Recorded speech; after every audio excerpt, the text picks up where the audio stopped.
Hello and welcome to Mind Shifters Radio. I'm Tim Hayes. I'm your host for the first hour. And today is Thursday, November 11th, 2021. As always, we're grateful to everyone who's joining us here today, whether you're listening live or through the archives, as we spend another couple of hours teaching and supporting people in using some of the most powerful, effective, efficient, and accessible tools I've ever encountered in my over 47 years of doing therapy. These tools are gratefully available absolutely free through the tireless efforts of Dr. Michael and Jeannie Rice on the website at whyagain.org. If you go to that website and click on the red and white bullseye, I think we've had a website update. So if you click on the Start Here link in the upper left-hand corner of the page, it will take you to a page where you can download and read Chapter 24 of Dr. Michael Rice's book. That book is titled, Why Is This Happening to Me Again? And that particular chapter of that book contains a narrative description of the primary tool in this work. That tool is called the Reality Management Worksheet, sometimes called the Reality Management Wake-Up Sheet. And it's a tool I've been using to great effect for over 17 years to improve the quality of my life and most of my relationships, and to help turn any negative emotional experience into part of the infallible guidance system that each one of us has been given. You can also download the actual worksheet process itself. It's a simple PDF file. Download it, print it off, use it as often as you'd like. You can also download a whole host of audio files of shows just like this one where people have been stepped through the use of that tool, so that listening to those archives can serve as a tutorial to teach you how to do the same. Some of those files contain testimonials of people who've been powerfully impacted by applying that tool in their lives. You can also go to your app store and type in the 3 words Heartland Aramaic Forgiveness and get access to a completely free and private app that contains the Reality Management Worksheet, an abbreviated version of that worksheet process, and a copy of the Dragon Klingon game, which is a wonderful way to introduce these tools to even younger audiences. We hope people do that soon and often because it sometimes leads to questions, comments, testimonials. If you have any of those things that you'd like to share with us, give us a call at 563-999-3581 and press 1. Or you could send us an email at tjh@mindshifters-academy.org, or you can email Jeannie at jeanie@whyagain.org, whyagain.org. We're also doing the Course in Miracles workbook lessons this year. This is the 315th day of the year. Today's lesson simply reads, All gifts my brothers give belong to me. The commentary reads, Each day 1,000 treasures come to me with every passing moment. I am blessed with gifts throughout the day in value far beyond all things of which I can conceive. A brother or sister smiles upon another, and my heart is gladdened. Someone speaks a word of gratitude or mercy, and my heart receives this gift and takes it as its own. And everyone who finds the way to the Creator becomes my Savior, pointing out the way to me and giving me the Creator's certainty that what He learned will surely be mine as well. I thank you, Creator, for the many gifts that come to me today and every day from every offspring of creation. My brothers and sisters are unlimited in all their gifts to me. Now may I offer them my thankfulness, and that gratitude to them may lead me on to my Creator and His memory. Pam Grout's Course in Miracles experiment lesson number 315 is titled, A Tale of Two Perceptions. She quotes James Twyman as saying, The ego wants all of us to have big butts with a 1T. Pam writes, A Course in Miracles has lots and lots and lots of pages, but it sort of boils down to just this. At every moment, I either perceive the world from love or from my ego. The ego is the pernicious voice in my head that I often refer to as the ass hat. It typically pipes up with some version of, eek, fix this, run away, danger, warning. And it usually goes something like this. This is a mistake. Don't even try. It's too hard. It's too risky. This is too much work, close quotes. Now, love, on the other hand, says things like, you are more than enough. And so is everybody else.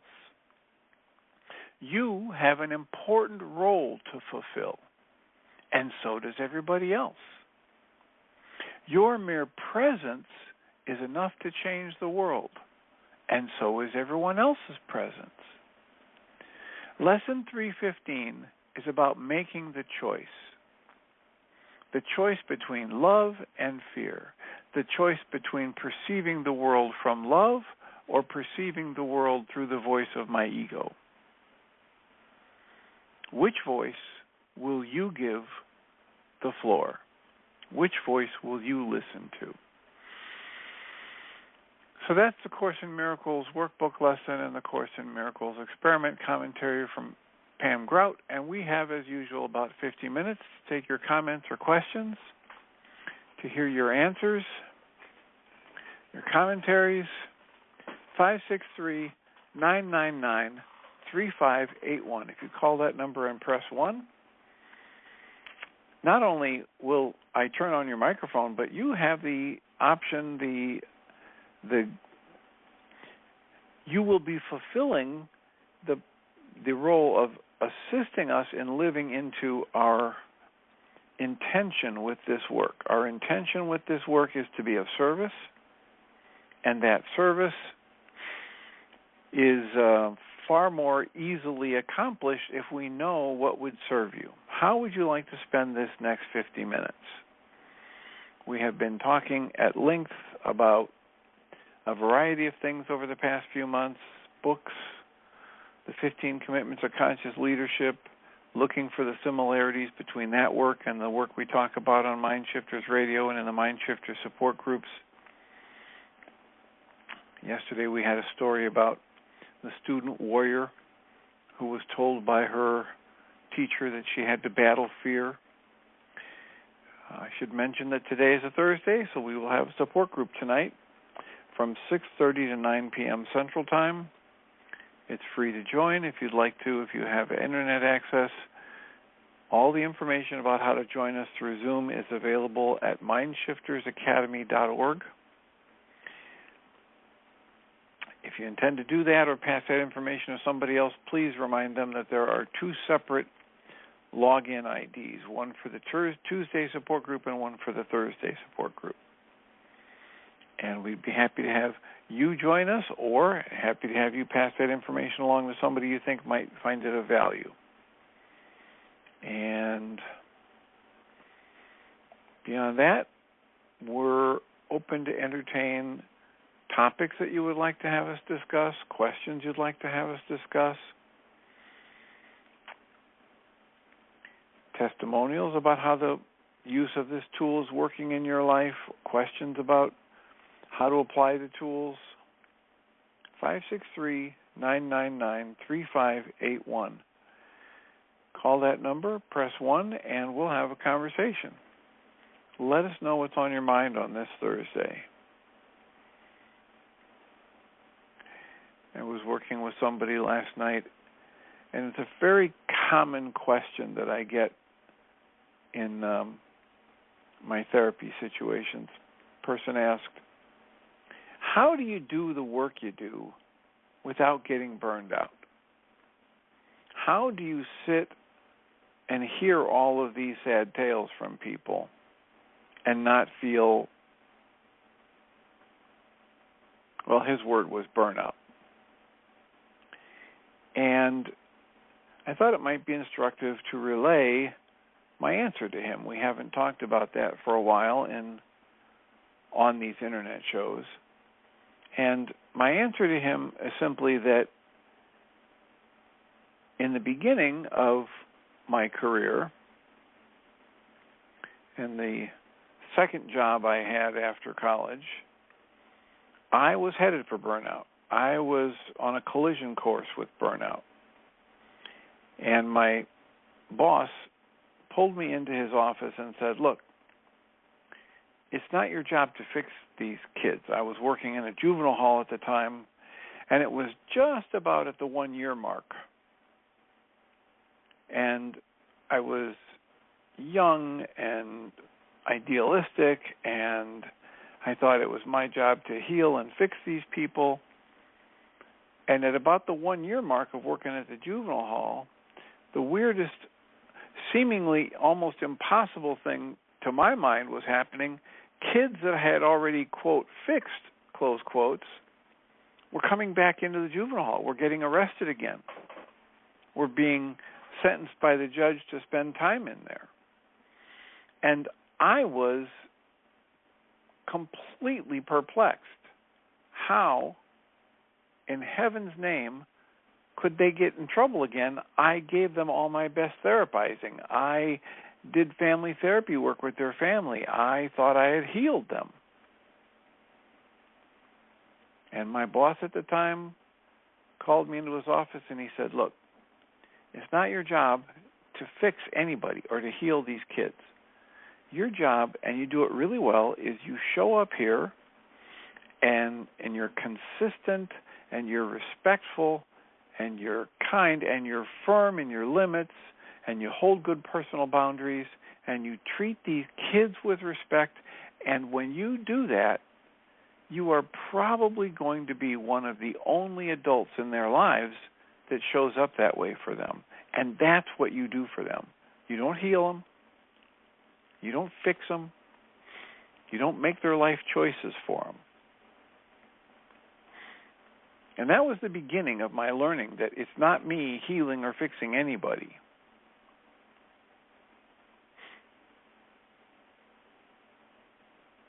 I had several more reinforcements for that with the study I've done over the years, the deep spiritual traditions.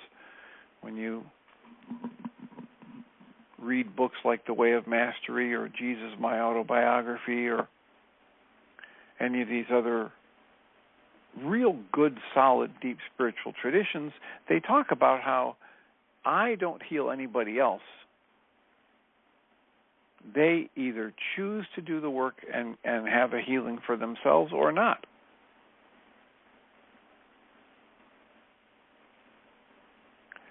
And this person was having quite a rough time because he's working in a field where the impacts of the coronavirus restrictions and all of the business crises that have come from that, the small businesses and family-owned businesses going out of business because they don't have any customers or because they had to close down for the coronavirus restrictions. And he doesn't have a magic wand to help them recover all of their life savings and all of their investments and get their businesses back up and running again. He's powerless. And as long as he feels that it's his job to fix or control someone else, he's going to continue to feel burned out and hopeless and helpless and powerless.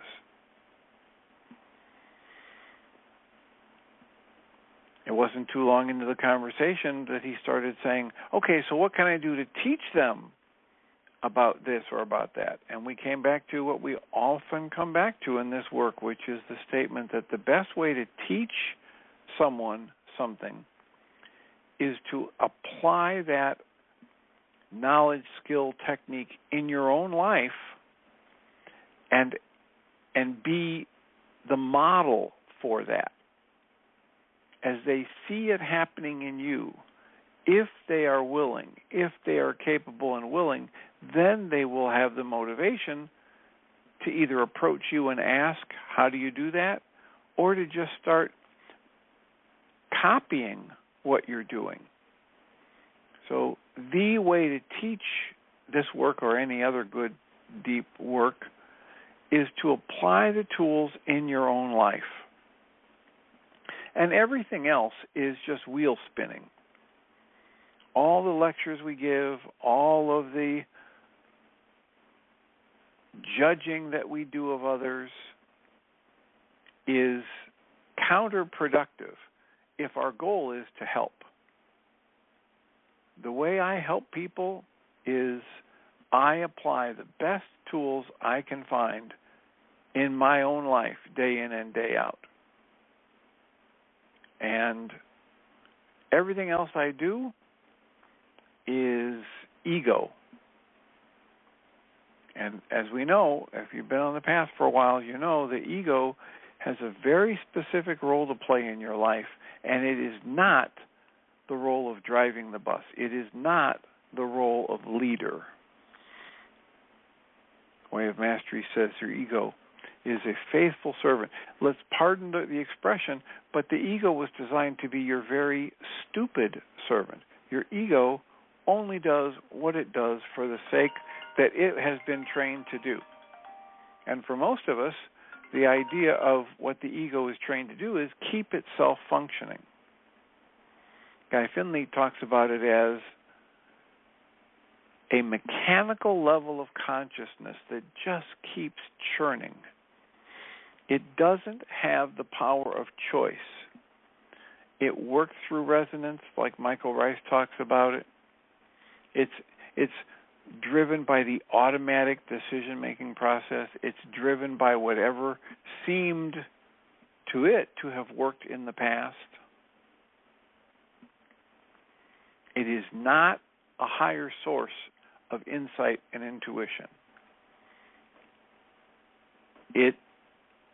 I haven't talked about this in a while, but Dr. Michael Rice, in the earlier years of my being with him, would frequently quote this biblical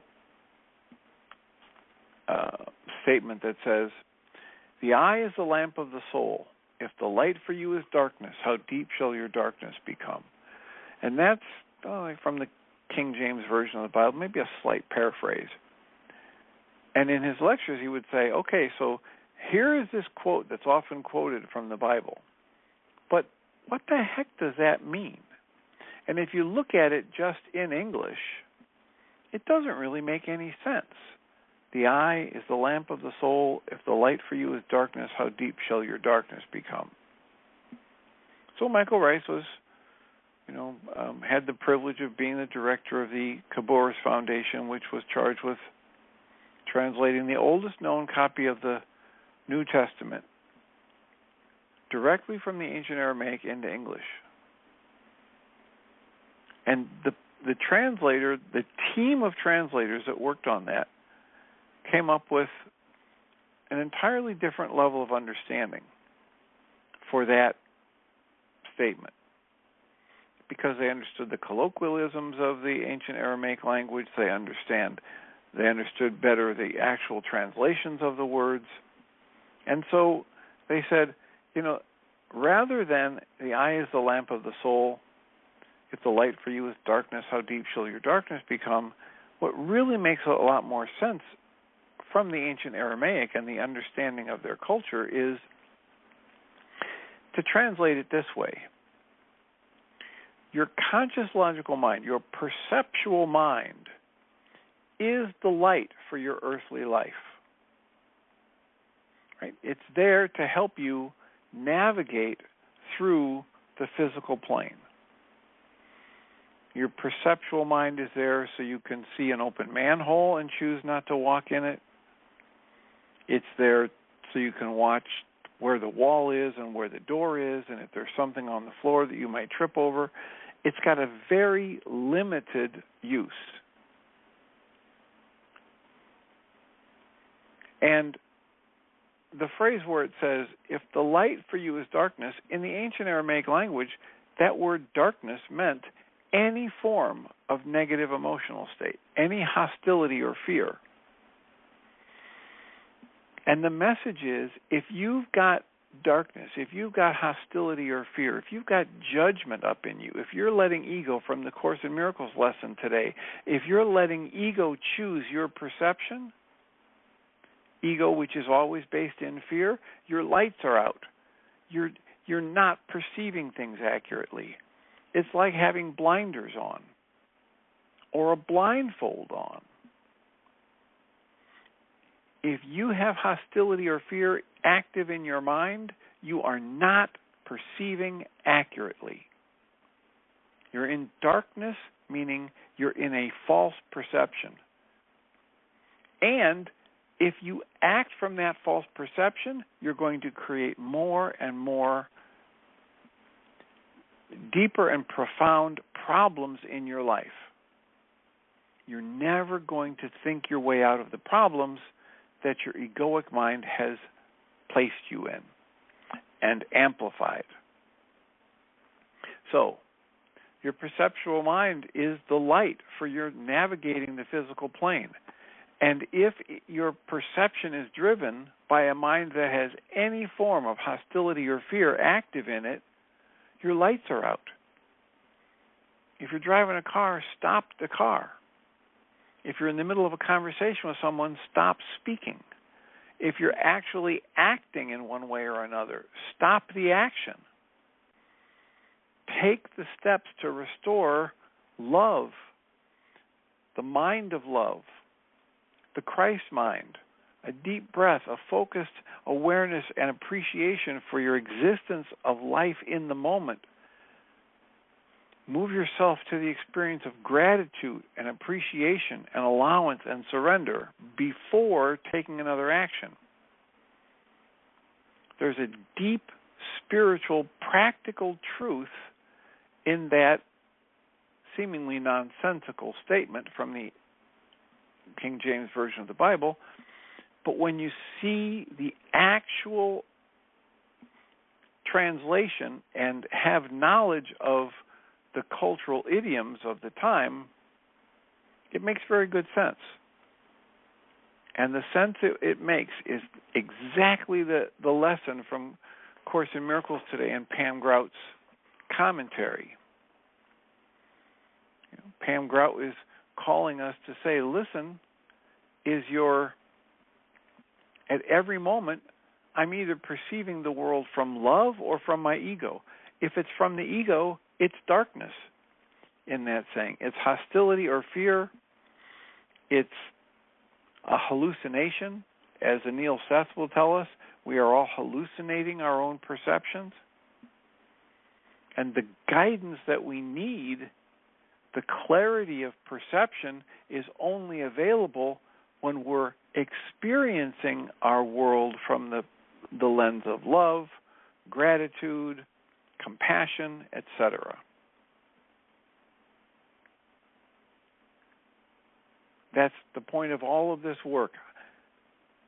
My choice, my activities are limited to whether or not I am going to be coming from a space of compassion and love and joy and appreciation, or I'm going to be coming from a space of hostility or fear or hurt or confusion or grief or bitterness.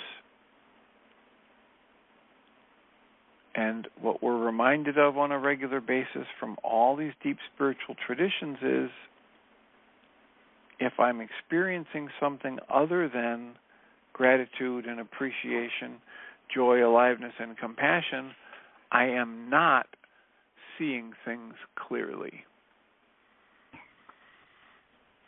Welcome, Susan. Hi, Dr. Tim. This is good, and it seems so synchronicitous that you should be talking about this, including the story about your own experience trying to fix people. But I'm going to back up and just say, what you told me yesterday, I was saying, well, I have this fear and there's no thought behind it, and you uncovered a basic belief that was the same as my saying that something outside of me is causing my fear, basically. It's something you've said so many times, but I thought this was outside that circle because I couldn't trace it to anything. But you helped me realize that we really have no other real choice but to choose love. That's the only thing that we can really choose with any consciousness. It's the only thing that's real. Yeah, I'm having trouble putting stuff into words, but it's been such a wonderful rest of the day. And the next class, the next radio show was with Michael Rice and doing his still point breathing this weekend. And I've been on the fence as to whether to do it or not, partly because I have a lot of trouble breathing with my mouth open when I'm lying down. I always want to, it's a distraction. I always want to swallow, and, I'm not good at it. Plus, I've been so kind of tired of words, hearing words, having been with my grandson in this intense time. I just wanted to be quiet.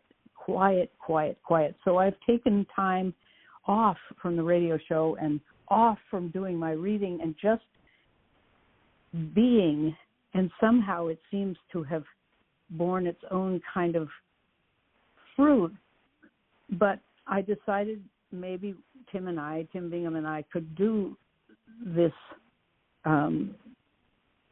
still point workshop, partly because it's not 5 or 6 hours. The group is small, so Michael said it's going to go from 10 to probably 1, which is much more manageable for us. And to prepare for it, we're given a mind shifter. You pick numbers. You know about that. You pick a number from a first set of numbers and a number from the second. My mind shifter was what we were talking about. Humility is seeing the highest and best in myself and others. And the mind shifter part is that I'm making a statement that this is easy and natural for me. Well, perfect fit. Maybe it's because the lesson we need to learn is basic and very simple, but it seems so amazing to have named 2 random numbers and gotten this mind shifter, which is the same as choosing to truly see and only see the highest and best, the lightest, the most loving, everything.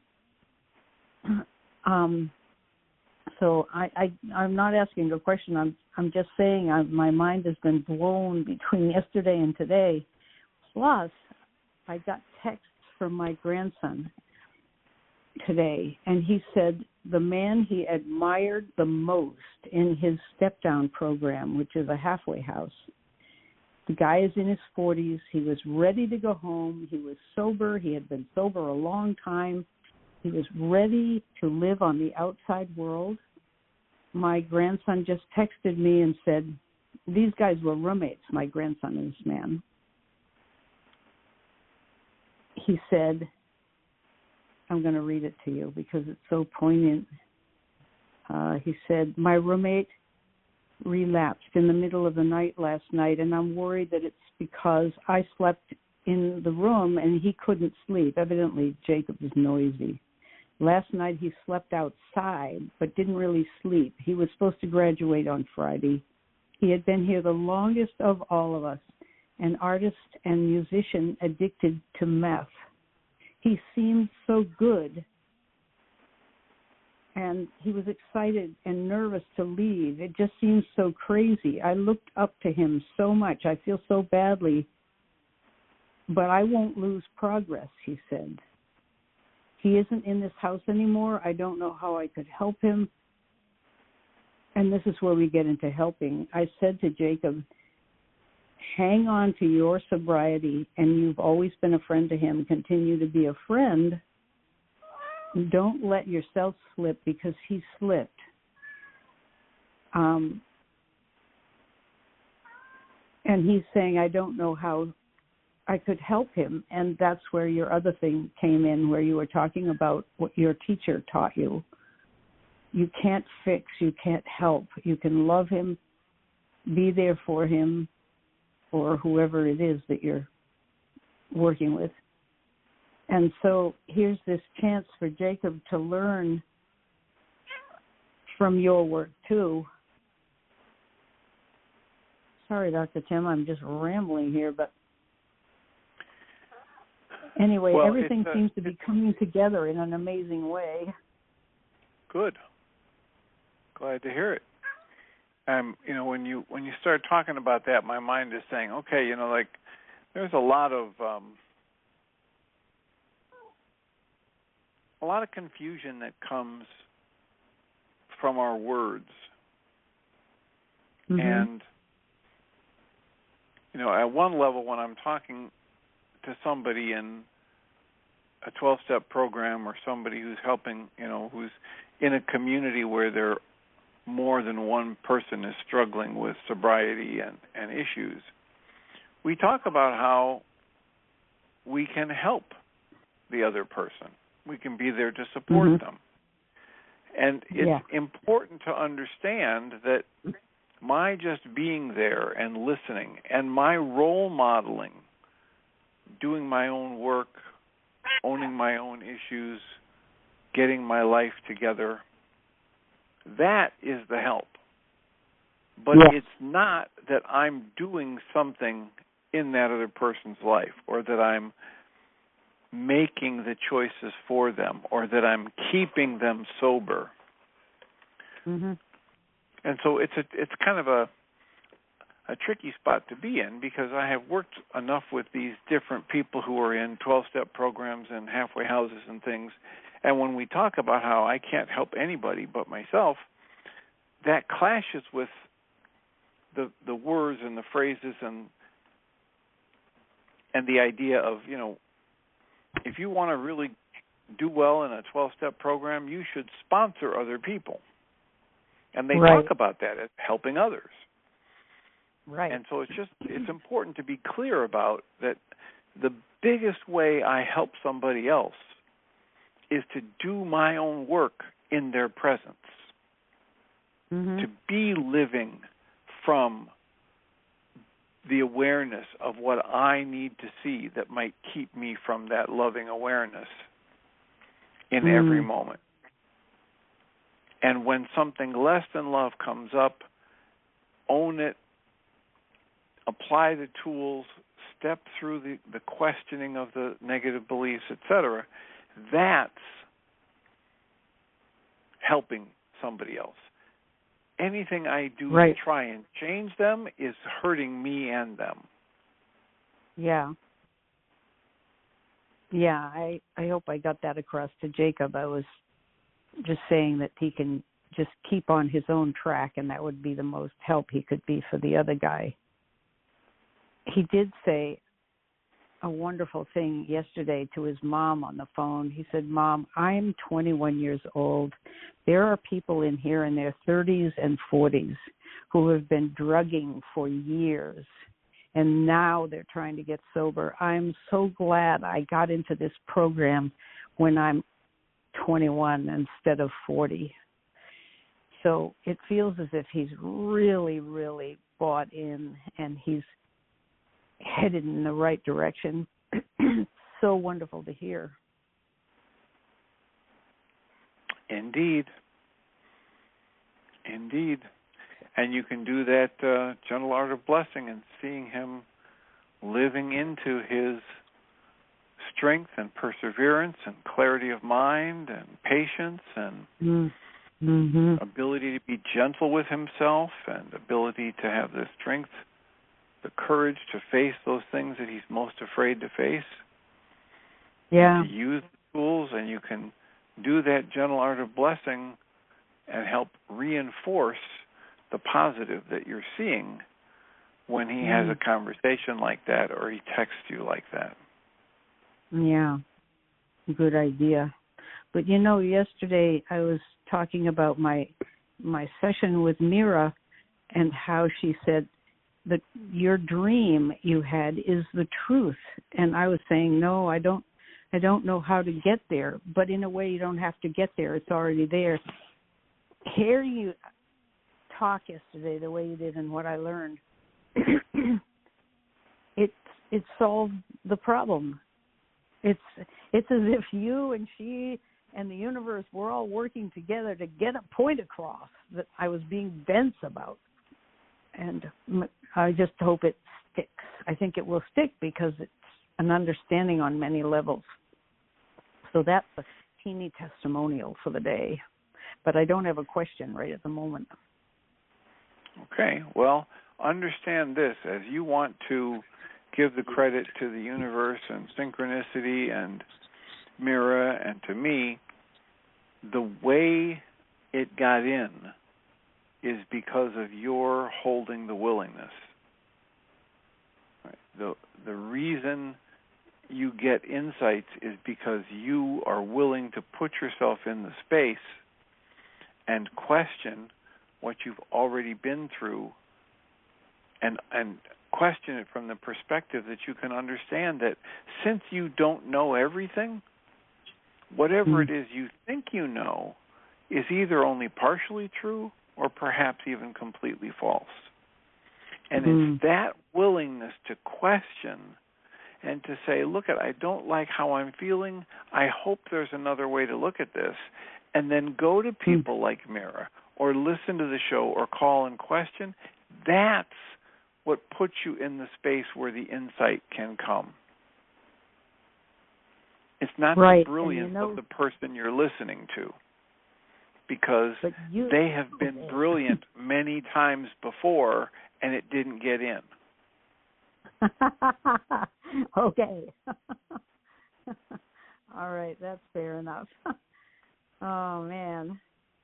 But I did learn, too, that you can have a hell of a lot of resistance and stuff can get in. Because I've had so much resistance. So that probably isn't something you need to hear, but somebody on the radio show might need to hear that you can be ornery, crabby, all kinds of things, but it can still get in, and it gets in on its own. You're saying it's willingness. Yeah, I suppose there's a crack of willingness in there. Well, it's the willingness that had you put yourself in the space where you could hear something different. In spite of everything, yep. Right. If I sit in front of the television and sip my favorite alcoholic beverage or eat the salty, fattening foods or surf the internet endlessly, I'm not putting myself in a space where I might get exposed to something useful that could, quote, get in, as you're talking about. Yeah.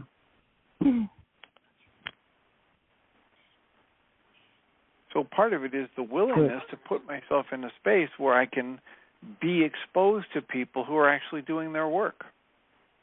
You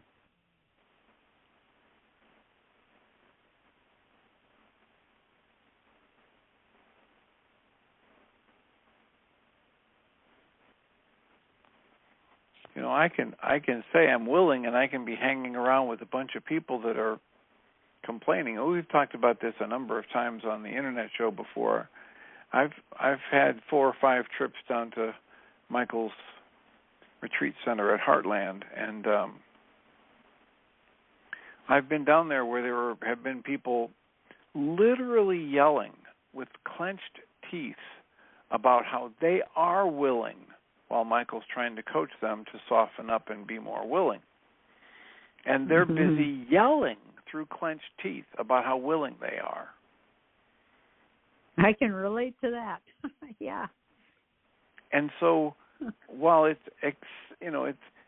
okay to acknowledge that there is some part of me that's willing, or I wouldn't even be listening to the internet show, or I wouldn't even be at the Michael Rice Intensive Center. However, if I have clenched teeth and a raised voice, there's part of me that's not so willing. All right. And whenever I'm not in the flow and having insights and making progress and feeling the compassion and the joy and the loving energy, whenever that's happening, I can be aware that there's a part of me that is not willing. And that's the part that's so important for me to see. Regardless of my willingness at other levels or at certain points of conscious thought, when I'm feeling stuck, it will be because some part of me doesn't want to see what needs to be seen to move forward. Right.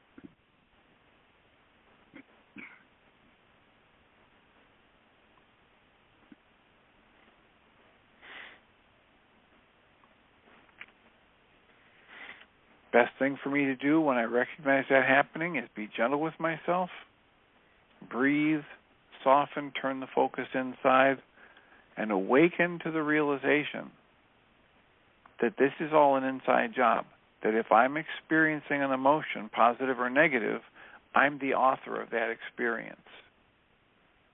And if I like it and I become aware of how I'm creating it, I can do more of it. And if I don't like it and I become aware of how I'm creating it, I can choose to do less of it. Mm. At some point, I would like to explore, and not necessarily now, but there are certain things I've always done which show I'm living in fear, and I still do them. Of course, it's only been a day that this whole idea came so thoroughly into my mind. I'm always in a hurry, and I tend to multitask out of the hurrying urge. And I'm not sure what that's about. I wondered if you've ever had that in your life. The hurrying? Yeah, hurry, feeling you have to do everything quickly and as if there's not enough time. And also, whenever I'm doing anything that is at all rote, I'll be doing something else at the same time. It's a kind of anxiety, I think. That's right. Yeah. To avoid being fully present in the moment. Yeah. Mm-hmm. I've spoke of this fairly recently. I'm not sure it was on the internet show, but I spoke of how I was so honored a lot of years ago now, probably 30 years ago, maybe 20. I was honored that a woman who was 74 years old decided to come into therapy. Mm-hmm. And that was very unusual back then. It's not as unusual now, but it was very unusual to have someone of that age be willing to engage in therapy. And she was well-dressed and attractive and intelligent and clearly had, plenty of success in life. And one of the primary things she came into therapy for was that her friends were starting to cut her out. And what her friends told her about why they didn't really want to spend that much time with her was that she never stopped talking. Oh, brother. And when we started doing the therapy and doing some just, experiential processes, visualize this, imagine being in this situation, being quiet and whatever, as we started doing the therapy, she began to get very agitated to think about, just to do the visualization of sitting in the quiet. Mm. And what we uncovered was that she has almost never in her life just let the conversation flow. Wow. And the reason for that is because there were a number of things that happened in her life that she did not want to tap into or address. And if she left somebody else choose the conversation, it might go in that direction.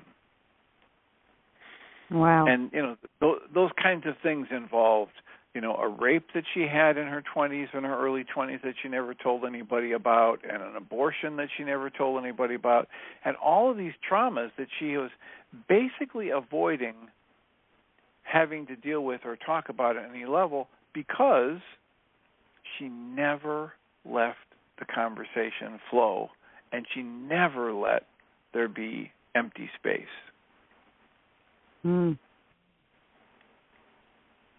So if she let somebody else determine the course of a conversation, they might start talking about something that would trigger people to talk about their past traumas or their regrets or their griefs, and she just couldn't go there.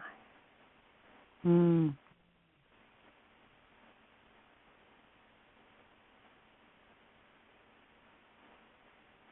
So that's what came to mind when you said whenever you're doing something that's rote, you're also engaged in something else, that you're never really just present moment to moment.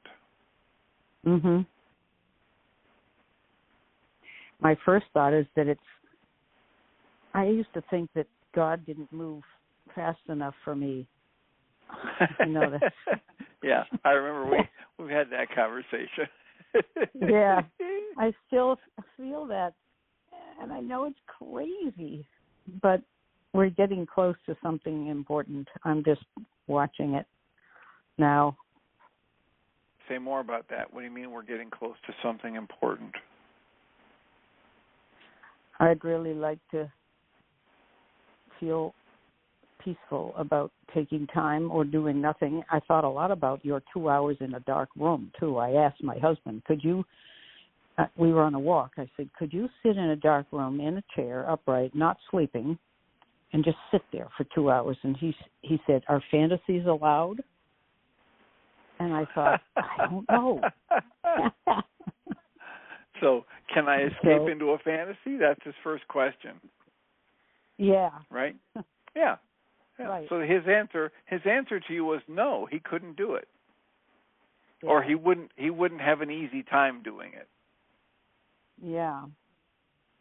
Well, okay, so I said to him, well, I suppose if I were in a dark room, my mind would be all over the place, and isn't that fantasy? I mean, so I don't know what the answer to this is, except that you'd have to be noticing that you're fantasizing and then somehow bring your brain back to being in the dark room with nothing going on. But anyway, both of us ended up thinking we couldn't do it, at least not without a great amount of struggle. Have you ever done it, Dr. Tim? I've done similar things, yes. Yes, I've done lengthy meditations. I haven't gone so far as to, some people go on a 10-day silent meditation, and they'll go someplace and pay somebody to be on some beautiful grounds and have access to the nature around them, and essentially make a commitment not to speak a word. And every time I mention that, I think about the time we were watching one of the Tuesday support groups. There were a subgroup of those people who would meet and listen to the live presentations of Abraham Hicks. Oh, yeah. And this one person came up to sit in the chair to talk to Abraham and said, okay, so I want your best tips and advice about, I'm about to go on a 10-day silent retreat. And Abraham said, almost without missing a beat, don't go. Like, why in the heck would you want to do that? Mhm. And the discussion that kept flowing from that was about how that's going to be used as an avoidance. And what are you avoiding? And what do you need to do to just face directly what you're considering spending a tremendous amount of money to be able to avoid? Wow. And not just a tremendous amount of money, but 10 days of your life. Yeah. Certainly, I would never have thought of that answer. I would have thought, no, the 10 days are going to bring up whatever needs to be looked at that I've been avoiding in every way possible, and I need the 10 days of silence to force myself to face these things. And Abraham Hicks did the exact opposite answer.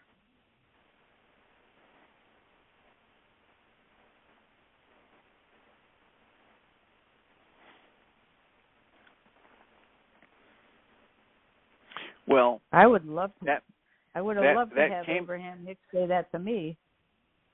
That came to mind when you were mentioning that your husband asked, "Can I fantasize? Is fantasy allowed?" because it's basically just another escape. Yeah.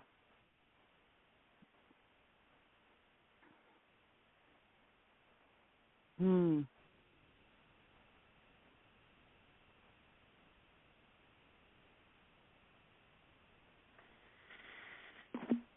So what do we do to distract ourselves? What do we do to escape? We play mindless games on the computer. We have some podcast going while we are doing the dishes. We've got a movie going in the background that we've seen before, but it's, how I love this part, and then we stop what we're doing and we tune into that segment of the movie. We drink. Mm-hmm. We have a shot or two or three throughout the evening to get somewhat distanced or distracted from the actual experience of life in that moment. Mm. So over and over and over again, we do these things to avoid just being here.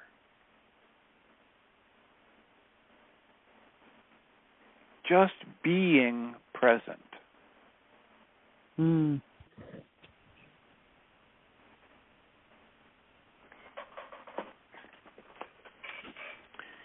So we've got about 5 minutes left, and I'm going to turn on the microphone for someone who's calling in on Skype. So I can't know who this is, and so hopefully you're a Skype caller. Hello?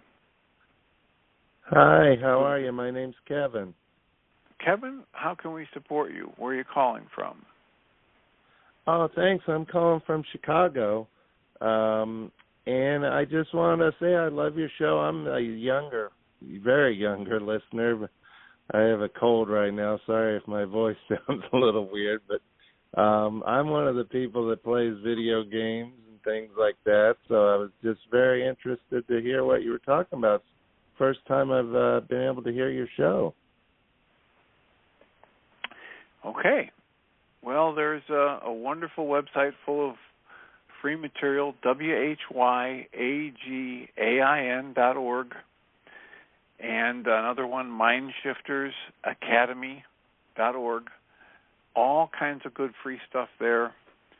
The archives of our last 10 and a half years, approaching 11 years of doing this radio show 5 days a week, 1 hour a day, and the last 2.5 years of doing it 5 days a week, 2 hours a day. So all kinds of good tools to improve the quality of your life and relationships, and we hope you step into the opportunity to take advantage of those. They're absolutely free. Oh, well, thank you so much. Thank you. Yeah, I'm just because I'm home alone now. My parents actually flew to France for the holiday, for Thanksgiving holidays, and they left me here at home, so I got plenty of time to check that out. Well, if you do and you've got questions or comments, many times during the week there are 2 hours, 5 days a week. And I say it that way because in about 2 minutes I'm going to turn on a best of show from Michael and Jeannie, so there won't be time for questions or comments in the next hour. But how much time do you have left to talk? Because I'm kind of just lonely here at the house and was wanting to talk to you because I enjoy your show. You're ending your show now, though? We're ending the show now, and you're welcome to call back tomorrow or listen to the next hour, which is going to be why Mind Shifters. And Mind Shifters is one of the tools that Michael Rice offers absolutely free at whyagain.org, WHYAGAIN.org. And it's a targeted journaling tool. So I'm going to mute you and mute Susan so that you can listen in if you choose to. Thanks for calling. And Susan, blessings. Yeah. Thank you for the nice comment. Nice to meet you, Kevin. Yeah. Nice to meet a new person, all right. Kevin. Good luck being alone. Yeah. All right. So blessings, and I will remind us all that we come from love.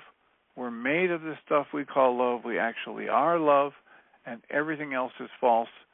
Here comes the next hour of Why Mind Shifters.